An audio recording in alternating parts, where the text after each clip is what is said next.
Assalamualaikum warahmatullahi wabarakatuh. Bertemu lagi dengan saya di cerita horor.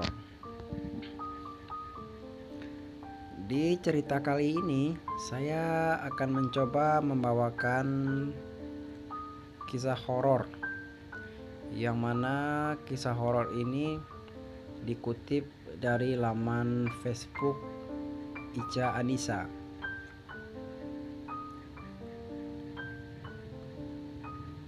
Baik, langsung saja kepada ceritanya. Cerita horor kita kali ini berjudul Pendakian Pertama Bertemu Pasar Setan di Gunung Semeru.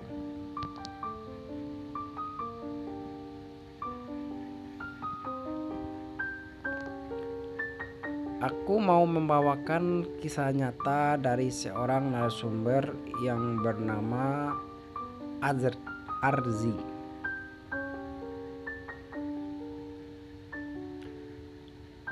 Entah apa yang dipikirkannya saat itu, hingga Arzi mengiyakan ajakan Davin. Sebenarnya hatinya sangat resah untuk menuruti keinginan Davin. Oh iya, Davin ini adalah sahabat dekat sekaligus anak pakdenya Arzi. Sedari kecil, Arzi tinggal bersama mereka. Pak D yang mengasuh dan menyekolahkan Arzi hingga sekarang. Jadi itulah yang membuat Arzi sangat susah untuk menolak permintaan Davin.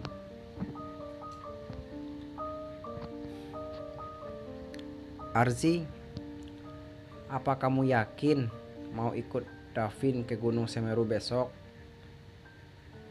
Tanya Pak D yang mencoba membuyarkan lamunannya saat itu. Sebenarnya sih aku ragu Pak D, tapi mau gimana lagi? Kasihan Davin kalau nggak aku temanin, jawab Arzi dengan penuh gelisah. Di tengah obrolan mereka, tiba-tiba Davin datang dengan penuh semangat sambil membawa sejumlah barang untuk keperluan naik gunung besok. Zi, besok kita jadi pergi kan? Aku udah siapin semuanya nih keperluan untuk buat kita, kata Davin yang sangat antusias karena ini kali pertama Davin dan Arzi mendaki gunung. Iya Vin, kamu yakin mau ke gunung itu aja? Kenapa nggak coba tempat lain aja sih?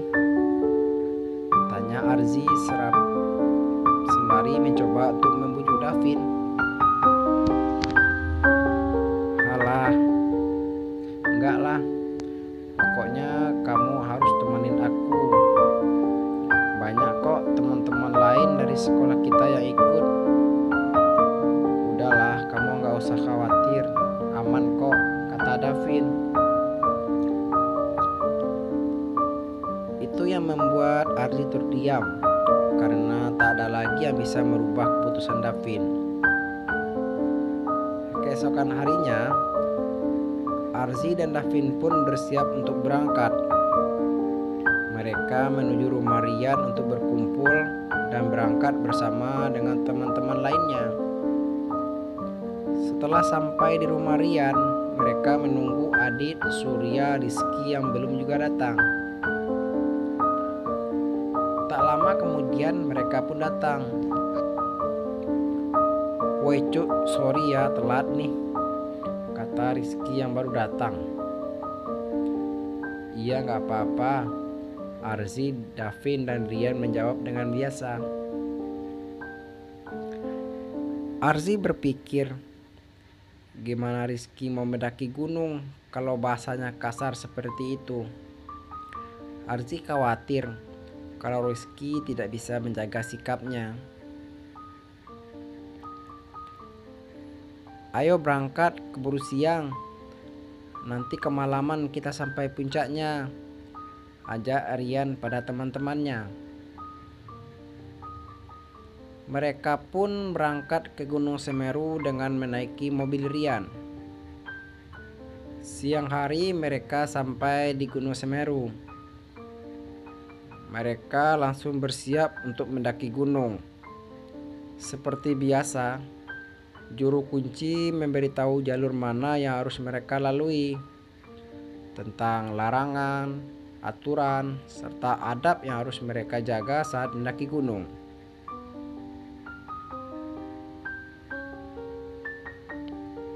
Perjalanan mereka mendaki berjalan begitu lancar.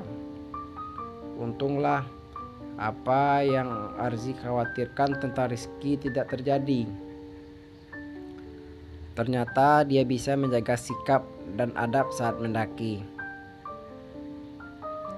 Hari mulai petang.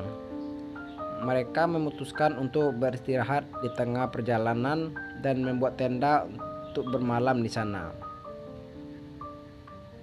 Waktu sudah menunjukkan pukul 12 malam. Tiba-tiba Davin membangunkan Arzi yang tengah tertidur. "Zi, aku lapar nih. Persediaan makanan ini kan buat besok. Kita cari makanan yuk, siapa tahu ada yang jualan. Ini kan banyak yang mendaki. Atau kita cari apa gitu buat dimakan," kata Davin sembari membangunkan Arzi. "Ini udah malam, Vin. Mana ada orang jualan?" Sambil mengantuk, Arzi menjawab pertanyaan Davin. "Udahlah, ada suara rame tuh. Pasti ada orang jualan.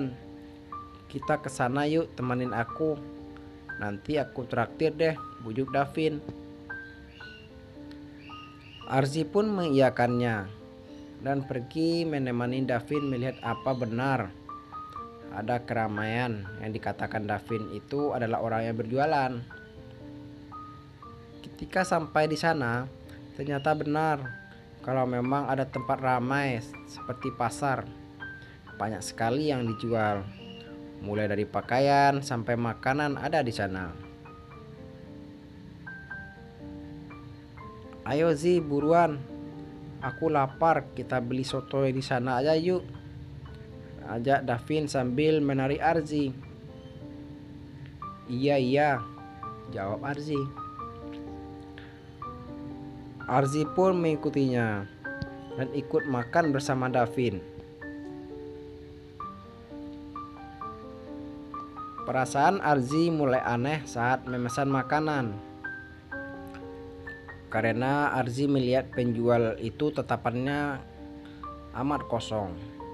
Dan ketika diajak berbicara pun penjual hanya menjawab singkat saja. Davin sangat menikmati makanannya. Perasaan aneh itu Arzi simpan sendiri. Hingga saat kembali ke tenda, barulah dia ceritakan semua pada Davin. "Vin, tadi kamu lihat ada yang aneh nggak sama penjual tempatnya tadi?" tanya Arzi penasaran. "Enggak tuh, biasa aja. Sotonya juga enak. Kalau kesini lagi kita ke tempat itu aja ya. Nggak perlu bawa bekal," jawab Davin sambil tertawa kecil. "Kok aku aneh ya? Penjualnya itu loh tatapannya kosong gitu. Terus aneh aja. Di tengah hutan ini ada pasar," kata Arzi yang masih keheranan. "Udahlah, nggak perlu dipikir. Sekarang kan kita udah kenyang, tidur Gi. Besok pagi kita naik ke puncak biar sore udah bisa turun," kata Davin sambil menarik sarung untuk selimut. Semalaman Arzi tak bisa tidur memikirkan pasar itu. Dia juga sempat bercerita pada teman-temannya yang lain, tapi tak ada yang menghiraukan Arzi. malah menganggap itu hanya hal biasa saja. Karena kebetulan saat itu memang sedang ramai pendaki. Jadi tak penutup kemungkinan kalau memang ada pasar. Keesokan harinya mereka melanjutkan perjalanan.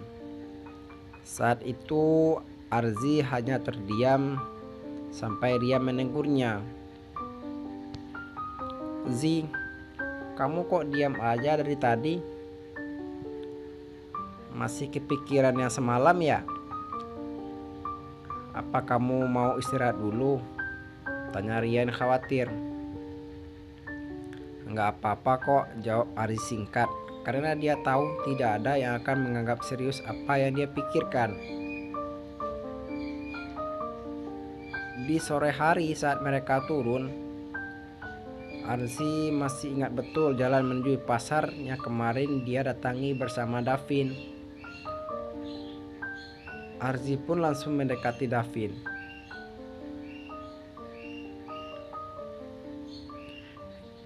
Vin, itu kan jalan menuju pasar kemarin. Kok nggak ada gubuk yang kemarin kita makan ya? Gubuk yang lain juga nggak ada?" tanya Arzi keheranan dan sedikit merinding. "Iya benar ini jalannya nih. Masa gubuknya bisa bongkar pasang?" Davin masih menjawab dengan sedikit candaan. Semakin kuat perasaan Arzi kalau ada yang tak beres dengan pasar yang dia dan Davin datangin kemarin malam. Sesampainya di bawah, mereka bertemu lagi dengan juru kunci. Tapi ada yang aneh saat Arzi datang dan si juru kunci bertanya, "Gimana nak? Enak nggak soto Mbah Di?" tanya juru kunci pada Arzi. "Enak pak," saut Davin. "Lain kali kalau malam jangan makan di luar pas kemah. Dikasih makan setan kan jadinya," kata juru kunci itu. Arzi dan Davin saling berpandangan. "Maksudnya bapak apa ya?" Arzi dan Davin bersamaan bertanya sambil keheranan.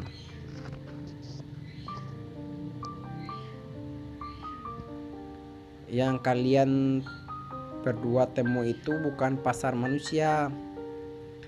Itu namanya pasar setan. Pasarnya para makhluk halus penunggu Gunung Semeru. Kalian tahu apa yang kalian makan? Kelihatannya soto, tapi sebenarnya itu bangkai binatang dan belatung yang menjijikan," kata juru kunci itu menjelaskan pada Arzi dan Davin. Bulu kuduk Arzi pun langsung berdiri, karena dia baru tahu tempat itu ternyata bukan pasar manusia, melainkan itu adalah pasar setan. Arzi dan Davin pun langsung mual dan ingin muntahkan semuanya. Begitu mengetahui apa sebenarnya yang dia makan semalam. "Nah loh, kalian sih malam-malam pakai keluar segala cari makan di tengah hutan. Jadi gitu kan?" kata Rian sambil menggelengkan kepala. "Maaf pak, saya nggak tahu," kata Arzi penuh penyesalan karena menuruti Davin kemarin malam. Juru kunci itu hanya tersenyum dan menganggukkan kepalanya, menandakan tidak apa-apa karena ketidaktahuan Arzi dan Davin. Sungguh campur aduk rasanya perasaan Arzi saat itu. Dan setelah mendengarkan penjelasan juru kunci, mereka pun langsung pulang ke rumah masing-masing dengan diantar oleh Rian. Sesampainya di rumah, Arzi menceritakan semuanya pada Pak D-nya. Lalu pada akhirnya Davin pun kena marah dan dilarang mendaki gunung lagi.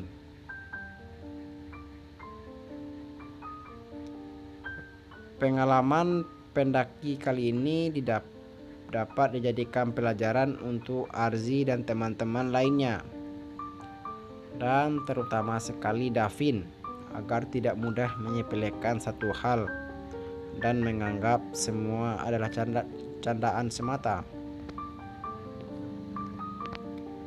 Kita ini hidup berdampingan dengan mereka yang gaib dimanapun itu. Jadi perlu kita jaga sikap dan adab ketika datang ke suatu tempat, khususnya alam terbuka seperti hutan dan gunung, karena tidak tahu makhluk apa saja yang tinggal di sana. Jadi alangkah baiknya sikap dan perilaku kita dijaga dengan baik, agar kita tidak terjadi hal buruk yang tidak kita inginkan. Semoga dijauhkan dari hal buruk dimanapun kita berada. Amin amin. Oke teman-teman semua, sekian dulu cerita horor kita kali ini. Nantikan cerita horor selanjutnya ya. Assalamualaikum warahmatullahi wabarakatuh.